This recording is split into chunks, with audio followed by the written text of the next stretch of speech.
আসসালামু আলাইকুম ভাই বোনেরা, দেশ বিদেশ যেখান থেকে দেখতেছেন অবশ্যই আমার সালাম নেবেন। আজকে আমি রান্নাবান্নার ব্লগ ভিডিও নিয়ে আসলাম। কালকে কোনো রান্নাবান্না করিনি, আসলে আমার শরীর তেমন একটা ভালো না, যেহেতু আমি নফল রোজা করতেছি, শরীর অনেক দুর্বল এই জন্য আমি কালকে কোনো রান্নাবান্না করিনি, ভিডিও শেয়ার করতে পারিনি।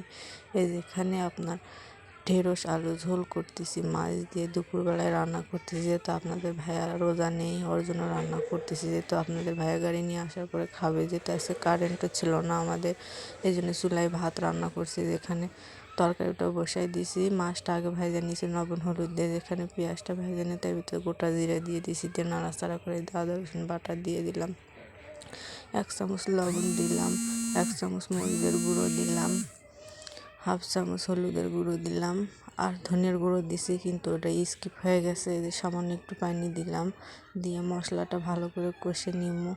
আপনারা আমাদের এই কঠিন সময়ে যে আমাদের এত ভালোবাসা এত সাপোর্ট দিচ্ছেন, এটা আমি কোনো দিনই ভুলবো না, আজীবন মনে রাখবো। আপনারা যে এত ভালোবাসা দিবেন আমি কখনো ভাবতেই পারিনি, যে আমাকে আমার রান্নাবান্না দেখে আমার কথাতে আপনারা এত ভালোবাসা দিচ্ছেন। আর যাদের এতদিন থাকলাম, যাদের সঙ্গে এত ভালো থাকলাম, এত করলাম, তারাই আমাকে এত ভালোবাসা দিল না, দূরে সরিয়ে দিল, কাছের লোকে দূরে সরিয়ে দিল। এটার মতো কষ্ট আর কিছুই নেই। সামান্য কিছু কষ্টের কথা আপনাদের সাথে শেয়ার করলাম। যারা বড় ছেলের বউ তারাই জানে যে তাদের ভাগ্যে কীরকম করে, আর কি শ্বশুর শাশুড়ি সব কিছু করলাম, কিন্তু দিন শেষে আমি কি পেলাম? অপমান ছাড়া আর কিছুই পেলাম না।